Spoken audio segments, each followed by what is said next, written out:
Hi, thanks for joining us. Another in the series from our nutritional sciences students this spring. So I've had a lot of great topics, a variety of things, all having to do with our nutrition, but gosh, we've covered supplements, healthy eating that helps promote good brain health, and so on.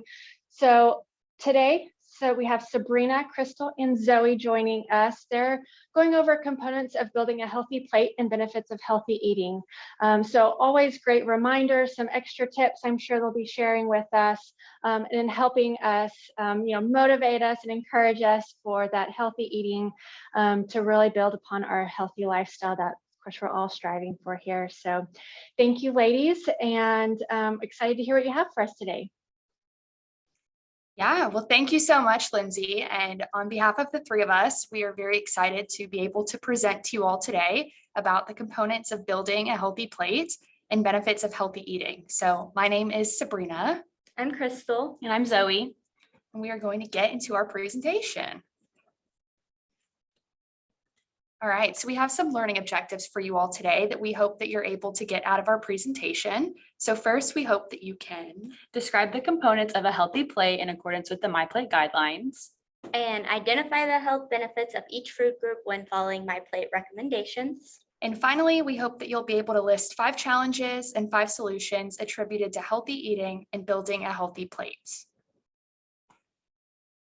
All right, and here's a little rundown of how our presentation will go today. So first, we're going to start out with a pre-quiz that everyone will be able to partake in.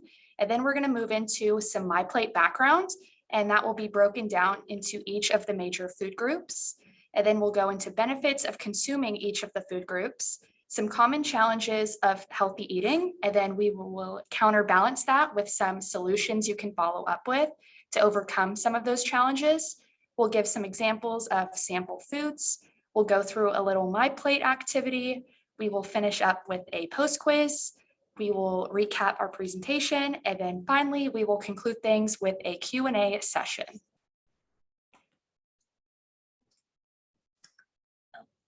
Okay, so this is our little pre-quiz. If you have your mobile device, your phone or your laptop, get it out and put in your web browser, classpoint.app. It's on the screen, so you know how to spell it. And then follow the on-screen instructions and use this pin code, the 24001. I'll give y'all a little time to do that. This is just to test your knowledge. We won't show you the answers right away because we'll do this post-quiz afterwards. But put in the chat when you have it pulled up, and then we can get started. And if anyone has any questions, feel free to unmute yourself and feel free to ask away.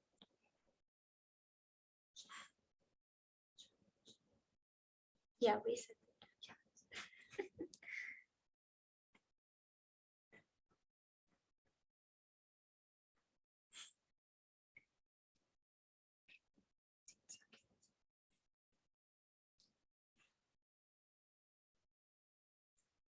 Okay, is everyone getting it all right? If you want to go ahead and use the, awesome. Okay, yeah, so if you guys want to go ahead and use the chat function, that would be great.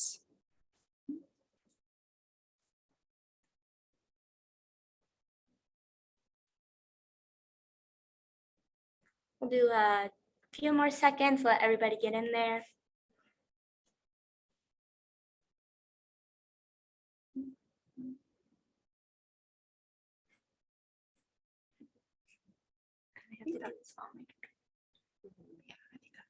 Okay, let's get started.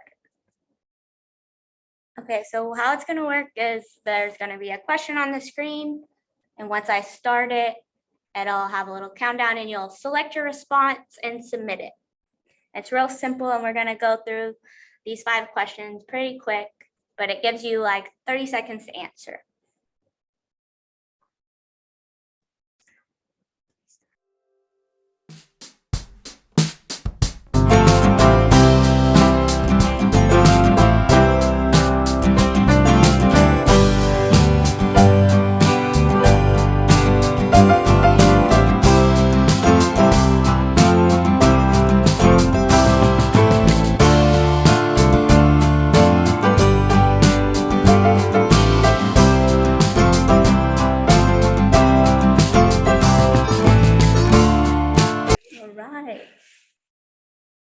let's go to the next one.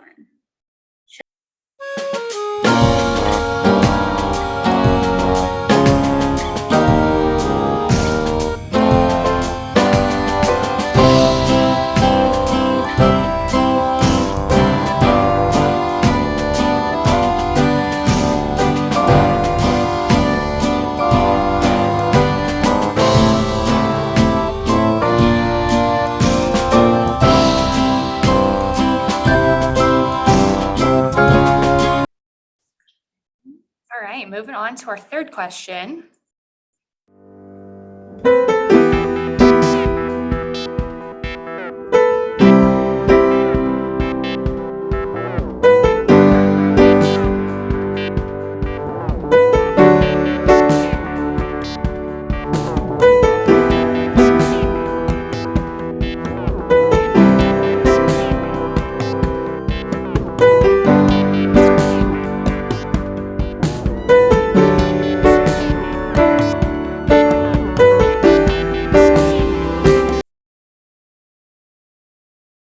All right, and here's our fourth question.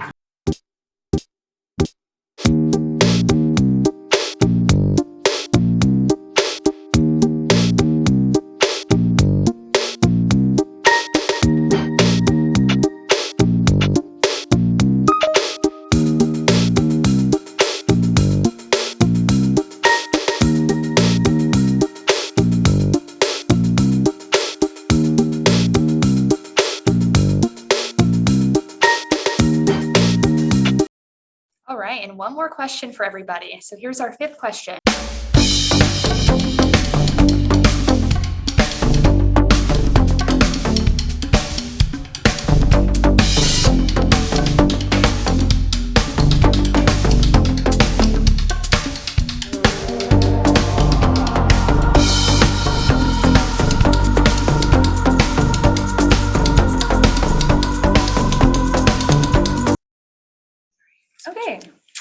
Okay, so I'm going to talk to you guys a little bit about My Plate. My Plate is something that we use pretty often. It's just a good nutrition guide that was created and published by the USDA, and it adheres to the dietary guidelines for Americans. It helps to provide a visual aid and to teach how to build a healthy plate. Some components, or the purpose of this, is to create a healthy, balanced diet, and it kind of helps to simplify what this might look like. Healthy and balanced can seem kind of broad, so it kind of helps focus it down onto what this would look like. The My Plate website has so many good resources. It has recipes that you can use, and there's also quizzes that you can take to kind of help build your own personalized plate, which is really cool. It works to emphasize the 5 main food groups, and it also encourages physical activity to hopefully bring in an overall healthy lifestyle. The components of the My Plate are the 5 main food groups, which are fruits, vegetables, grains, protein foods, and dairy. So this is just a little example of what the My Plate looks like. This isn't exactly what your plate has to look like at every meal, but just on a daily basis, we want to make sure that we're hitting all 5 of these food groups.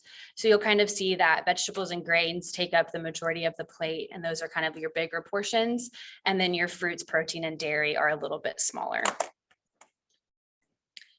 So now to break each of these down, we're going to start with fruits. So fruits can be anything that is just like a whole fruit. It can be frozen, fresh, dried, pureed, anything like that, or anything that is 100% fruit juice. The recommended daily intake for fruits for women ages 19 to 59 are 1.5 to 2 cups. And for men ages 19 to 59 is 2 to 2.5 cups. And they recommend that half of this comes from whole fruit at least, while the other half can come from fruit juice if you want. And you'll see a pretty solid trend that goes with each of these, that the men's intake is normally a little bit higher. That's just because they have an overall higher caloric intake with all types of foods. And so I know you guys probably all know what your fruits are, but just some good examples of these are apples, bananas, grapes, berries, types of things like that. Moving on to vegetables, same thing with fruits here, any whole vegetable or anything that is 100% vegetable juice.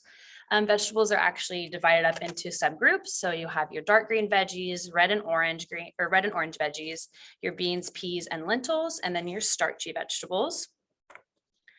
These can also be, raw, cooked, fresh, frozen, anything like that. The daily recommended intake for these for women ages 19 to 59 are 2 to 3 cups, and for men in that same age range, 3 to 4 cups. And some examples of these are spinach, celery, carrots, peppers. Moving on to grains. Grains are anything that is made from wheat, rice, oats, cornmeal, barley. The two subgroups for grains are your whole grains and refined grains. Whole grains just mean that it contains the whole entire grain kernel. And so some examples of these are going to be whole wheat flour, whole grain rice, oatmeal. And then your refined grains, when it says enriched, it's meaning that after it's been processed, it kind of puts back a couple of vitamins and iron and things like that. And something that's important to note is that whenever you enrich or use refined grains, they don't add the fiber content back. So if you're wanting to increase your fiber intake, it's important to focus on those whole grains. The grain recommended daily intake for women ages 19 to 30 is 6 to 8 ounces, and for women 31 to 59 is 5 to 7. For men 19 to 30, 8 to 10 ounces, and men 31 to 59, 7 to 10 ounces. And some examples of these are breads, pasta, rice, popcorn, oatmeal, things like that. Moving on to proteins. Protein sources are anything seafood, poultry, meat, eggs, legumes, nuts, soy products, anything like that. The recommended intake here for women ages 19 to 59 is 5 to 6 ounces, and for men 19 to 59 is 6 to 7 ounces. Some examples here, just, steak, hamburger, chicken, and some good options for vegetarians are eggs, beans, peas, lentils, seeds, nuts, and tofu. Moving on to our last section, which is dairy. What counts as a dairy choice is milk, yogurt, cheese, lactose-free milk, fortified soy milk, and yogurt. Dairy actually excludes any dairy products that will have a high fat content, but and a small amount of calcium. So some examples of these are like cottage cheese, sour cream, and butter. The recommended daily intake for these is women ages 19 to 59 is 3 cups, and for men ages 19 to 59 is also 3 cups. Now Crystal's going to share with you guys a little bit about the benefits of consuming each of these food groups. All right, so let's talk let's talk a little bit about the benefits of eating fruits in your diet. They provide valuable vitamins and micronutrients. Vitamin C is one that you can get from eating fruits in your diet. This helps your tissues grow and also repair them, and it also aids in the absorption of iron, so it's very important as well. You can get potassium from your fruits, which interestingly helps you maintain a healthy blood pressure. And fruits are also a very good source of dietary fiber. These help you reduce your levels of cholesterol, help you maintain proper bowel function, and fruits are also a great source of folate, but I will talk more about that with the benefits of vegetables. So now onto vegetables. They also provide essential vitamins and micronutrients, vitamin A being one of them. These are good for your skin and your eye health. They help protect against infection, and folate, like we mentioned earlier, is involved in the production and maintenance of making new cells like DNA and RNA. And it's also another great source of dietary fiber, potassium, and vitamin C, like we talked about with fruits. Now, some of the benefits of eating grains. You can get several B vitamins like thiamine, riboflavin, and niacin. These are good for metabolizing your food to use them for energy in your body. They also are good for maintaining a healthy nervous system. Grains are also usually higher in iron, which can help prevent iron deficiency anemia. And some more benefits on grains. Selenium is found in grains often, and this helps from oxidation in your body. It promotes a healthy immune system. And magnesium that you can get from grains, they help you build your bones, and they also are used in your muscles to help release energy to be able to use that. So some benefits for eating protein foods. They provide essential macronutrients and micronutrients. So protein, as you may know, is the building block for bones, muscles, skin, blood, etc. A lot of the things in our bodies. They also are high in B vitamins, which are good for your nervous system, and they also help build tissues and form red blood cells. Protein also can be a good iron source, especially those like beef and red meats, yes. And so they also can help with iron deficiency anemia. They're also a great source of EPA and DHA, which helps reduce the risk of heart disease. These are more commonly found in like fish products. And so we definitely recommend like getting a variety of protein foods. Some benefits of eating dairy. Like you may know, dairy is high in calcium, which is also used for building and maintaining bone strength. It's usually high in phosphorus, which is used to create ATP, which is the energy our body uses to function. And it also aids in bone metabolism. And vitamin D, like many know, is from dairy products as well, helps maintain those calcium levels and the phosphorus levels. So it just a second thing in there to help with your bone strength. And some more benefits of dairy. Riboflavin is found in dairy and is used to convert food into fuel, mistake there, and helps maintain functions of the nervous system. It's also a good source of vitamin B12, which is used in making red blood cells and DNA in the body. And dairy is also a great source of protein, potassium, zinc, magnesium, and selenium, like we mentioned in the other food groups. Now, Sabrina is going to talk about the challenges, solutions to achieve healthful eating. All right, so let's get into some common barriers that can be commonly faced by the average food consumer. So first and foremost, as we probably all know, juggling time can be very challenging. So this can involve things such as adequate time shopping, prepping meals, and cleaning up even. So that's a big one. Also, another one, competing lifestyle priorities within members of your family. So maybe the need to factor in people that are picky eaters, varying hobbies. So if you have individuals in your family that, work, play sports, play an instrument, that can be challenging to fit in everybody's schedule. And then also cost is a big one. So cost of obtaining healthy food. So staying within a budget can be challenging, but I would strongly encourage you that if you do have a designated budget, that is something that is good to stick to so that you can conscientiously try to shop around that and prep your meals. So two other common challenges that are faced with trying to eat healthier can include your geographical location and or the convenience of obtaining healthy food. So something like rural versus urban. So if you live in a location that's more rural, you might not have as much access to grocery stores. And then adjusting routine lifestyle habits. So, trying something new that maybe is out of your comfort zone is something that maybe you haven't thought about or you might perceive as challenging. So now we're going to kind of transition into some solutions to help combat these 5 challenges that we've just discussed. So first and foremost, I would strongly encourage everybody to first identify what you would perceive as your greatest barrier right now, and then try to formulate a doable action plan around it. So for example, I have listed here, if you're somebody that struggles with lack of time, as we mentioned, so if you find yourself saying something like, I don't have time to make changes, a solution to that could be carving out time each week, even if that's just 30 minutes.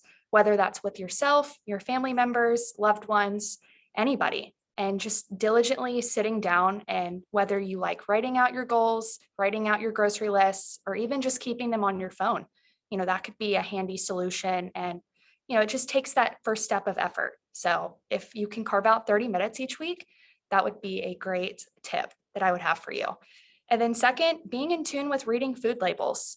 Whether that's food that you've already purchased or when you are going to the grocery store, really being in tune with, what kind of nutrients am I consuming and what am I looking to purchase? So a tip that I would have for you all is when you are looking at those food labels, try to eliminate foods as to the best of your ability that are high in saturated fat, added sugar, and sodium. So typically we like to recommend that saturated fat only makes up about 10% of your total calories each day. And then with sodium, it's normally about 2,300 milligrams of sodium each day, which is equivalent to 1 teaspoon. So really just being more conscientious about, what foods am I purchasing and how can I try to reduce some of these in my diet, if at all possible. So kind of moving now on into monitoring portion sizes, like we kind of just discussed.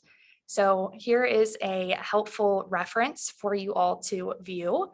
So your palm, the size of your palm, represents about 3 to 4 ounces, which is a typical serving of your proteins, which both Crystal and Zoe have talked to you about today already.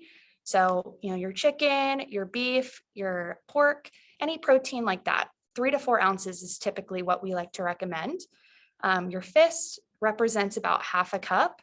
So that can include things like a handful of almonds, a handful of pistachios, dried fruit, as a handy reference. A clenched fist is about 1 cup. So again, that can kind of be something like your grains. So maybe like a cup of rice or a cup of polenta or quinoa, something of that nature. Your thumb, the size of your thumb is about 2 tablespoons. So that could be something like peanut butter, if you like peanut butter on things like toast or like a cracker. If you're not a big peanut butter person, or you might be allergic, maybe you could try an alternative, such as something like an almond butter, like a cream cheese. So those are some handy solutions.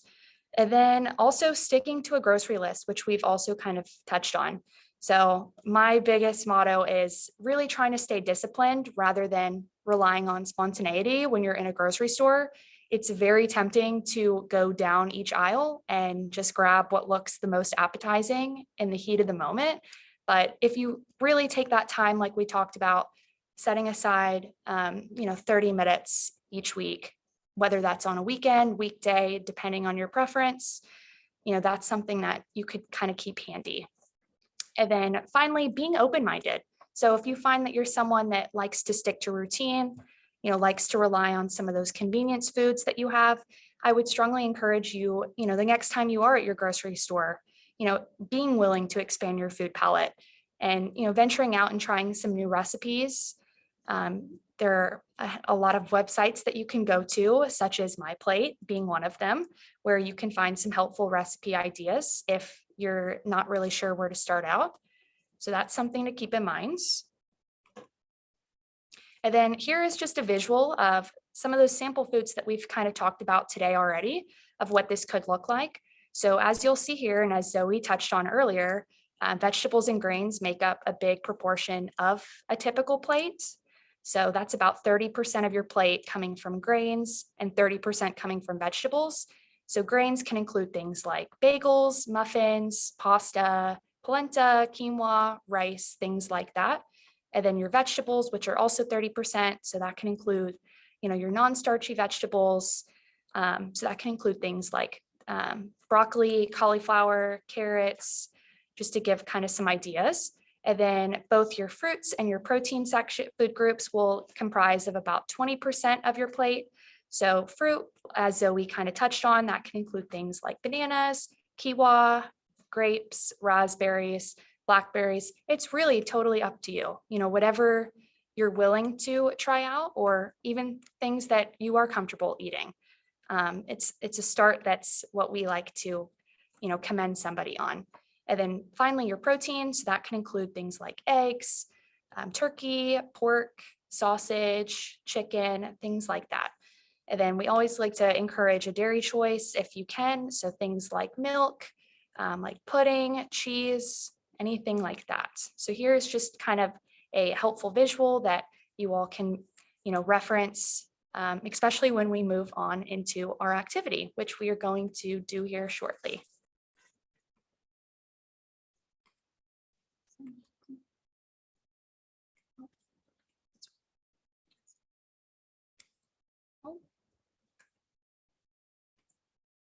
Our apologies, we are experiencing a little, there we go. Okay, so here we are. We are going to move into our My Plate activity. So if you all could go ahead and grab out your mobile devices again that you have handy and go ahead and type in that same code that you did earlier on classpoint.app. And we're going to go ahead and get started. Yeah, if you still have that screen pulled up where you did the questions, it'll be that same activity. You shouldn't have to enter your code again, but I'll give y'all a few seconds. Just put in the chat when you're ready, and I'll get the activity started on the next page.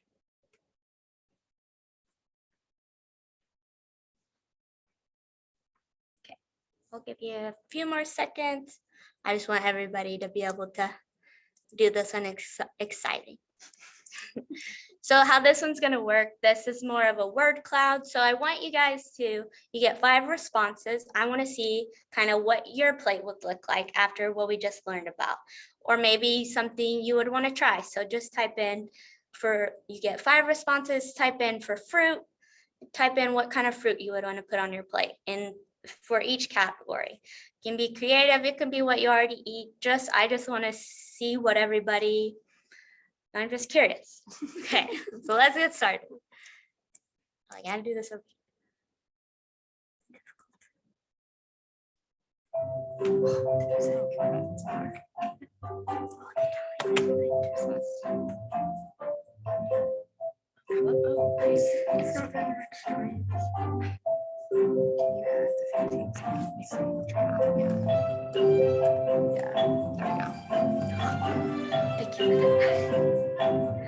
pretty. I love that. It's like a little word map. I know.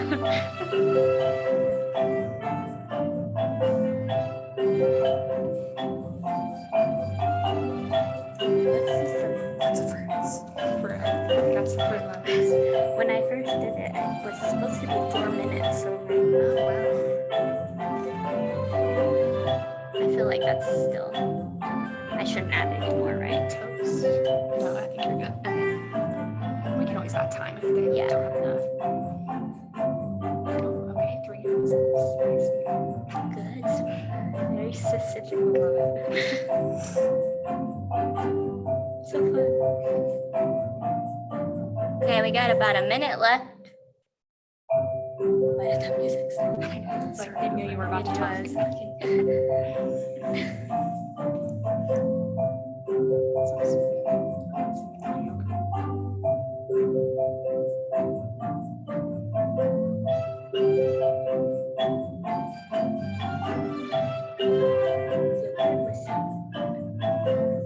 Sweet potatoes, cinnamon. My mom likes this. Sounds good. I think everybody's done. You think I can stop? I think we're good, yeah.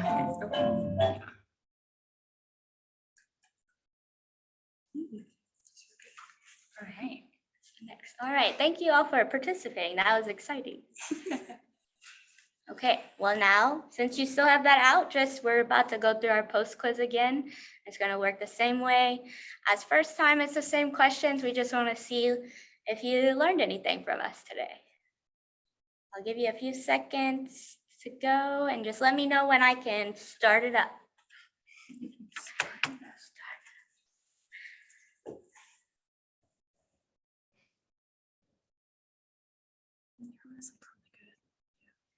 All right. Yeah. All right.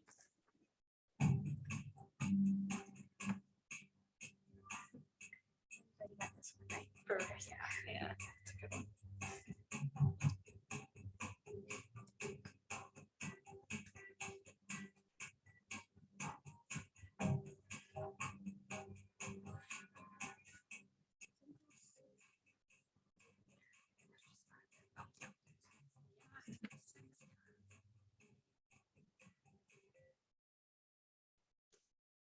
All right. All right, yay, everyone got that right. All right, moving on to question 2.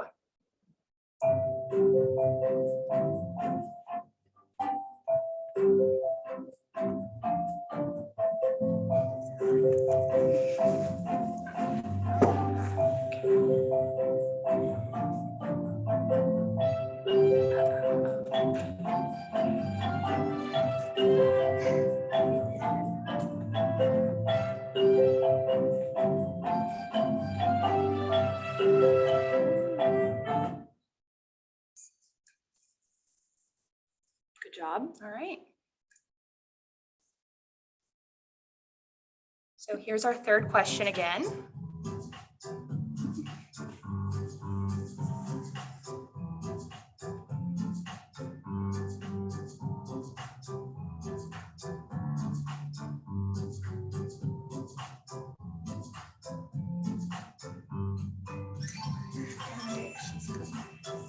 I feel like she might have.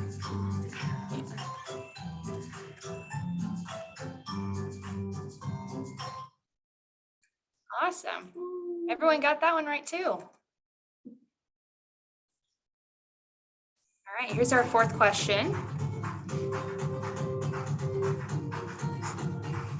Back to the safari.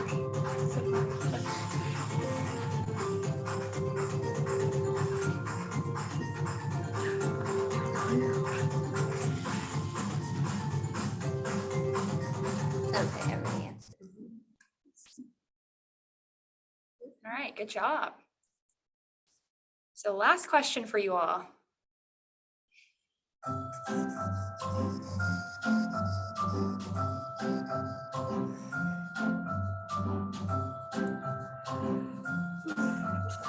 Oh, did you see?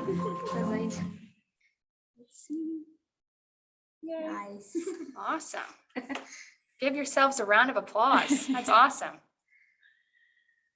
All right. So to kind of recap what we talked about today, so the main focus from this presentation, hopefully for you all, should have been, to start utilizing MyPlate. It's a very useful tool in helping to build your healthy plate that you can customize to your personal needs, and also helping to fulfill a balanced lifestyle. And then also varying your diet. So, making sure to get adequate portions of those major food groups that we talked about today, which are all valuable and provide many essential nutrients. So, and like we kind of said, if you ever find yourself getting bored, variety always helps and is certainly encouraged and can help with more positive health outcomes. And then also we talked about 5 challenges today that are commonly faced by the average food consumer. So those included lack of time, varying lifestyle factors, cost, geographical location, and adjusting your routine. And then some solutions that we talked about to hopefully combat those challenges included, making that effort to write out your doable goals, reading food labels, portion control, creating those grocery lists each week, and having the willingness to branch out and expand and try out some new foods to, kind of add on to your current food palette. All right, so we really, on behalf of all 3 of us, we really want to thank you all for coming today. We really appreciated you all listening in, and we would love to open the floor to anybody that has questions for us. We're happy to answer them. So yeah, you can either go ahead and put them in the chat if you'd like, or if you'd like to unmute and give us your questions, feel free, whatever is more comfortable for you all. Great information, some reminders and new tips for us today, ladies.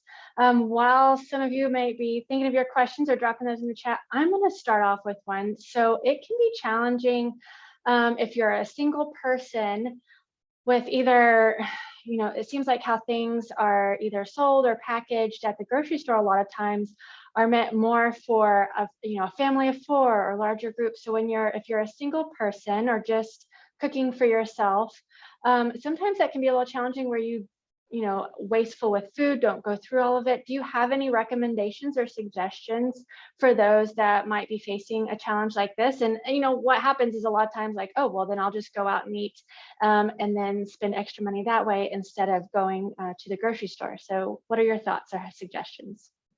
Yeah, I think that's a great question. Thank you for starting us out, Lindsay. So I think my biggest piece of advice for that would be, being conscientious of some of those foods that you are purchasing, which might have, obviously a shorter shelf life.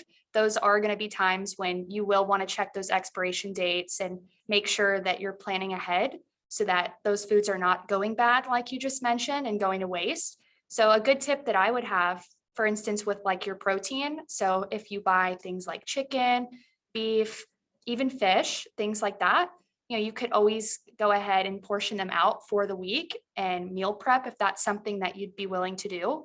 And you can always store the remainder in the freezer, to preserve it, and you won't have to worry about it going to waste.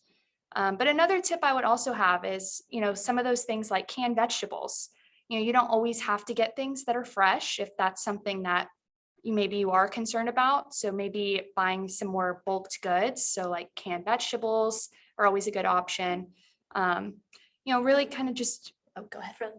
And yes. And frozen fruits and vegetables are definitely a good one too. So if you like smoothies and maybe you don't have fresh fruit or fresh vegetables on hand, that's always an alternative you could consider, just as good and provide many of those same nutrients. So yeah, I would really just encourage, looking to those frozen sections when you can, and, don't worry about using, or don't hesitate to use, your refrigerator and your freezer, because you can always preserve food that way as well to help with the shelf life. Did that kind of answer your question? Oh, that's great. Thank you. Yeah, of course. Does anyone else have any questions they'd like to ask? All right, looks like we've got some coming in the chat. So Miss Kramer asks, thank you, by the way, for the presentation. So she is a vegetarian and sometimes has a hard time hitting protein goals. Any recommendations on new things to try? That's a great question. Do you want me to go ahead? Okay, I'm good. Some like good ways to increase your protein intake. I don't know if you like protein shakes or if you like smoothies. You can buy like protein powder and sprinkle some of that protein powder into a smoothie. Drinking your protein is also a really good way to get in protein into your diet, especially when you are a vegetarian. And then eggs are good for protein. Peanut butter has a good amount of protein.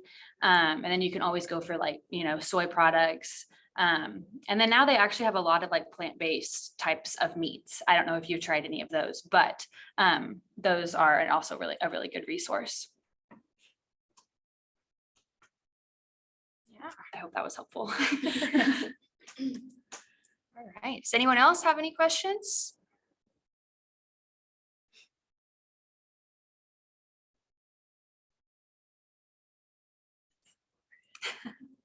We don't bite, we promise. What are some healthy snack options to have at work when you get those afternoon munchies? Oh, great question. You want me to answer that one, Chris? I can answer. Okay, I'm good. Some snacks you could bring like some nuts if you like nuts. Like you could either buy the single packets of like yogurt if you like yogurt, or like cottage cheese, or you can just put it in a little Tupperware from a bigger container, because that will help save some money. I like doing that, like either yogurt with some berries, or you can add like the peanuts would give you a good protein and a fat, so that would help you last a little longer, and those are healthy.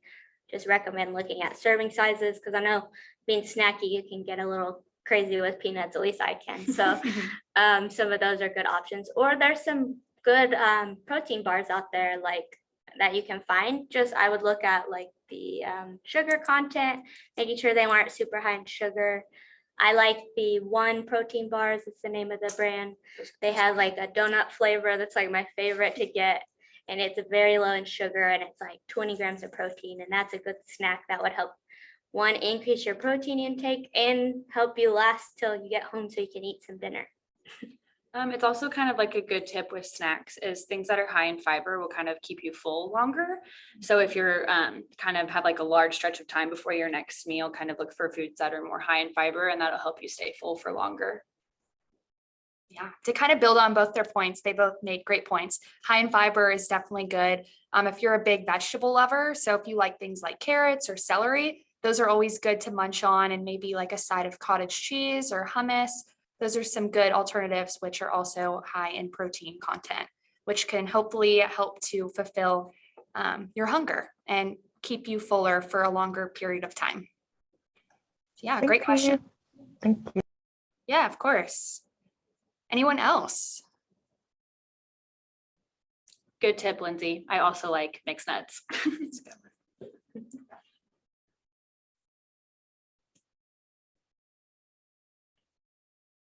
Wonderful. Thank you, ladies, so much. Some good questions, great information for us.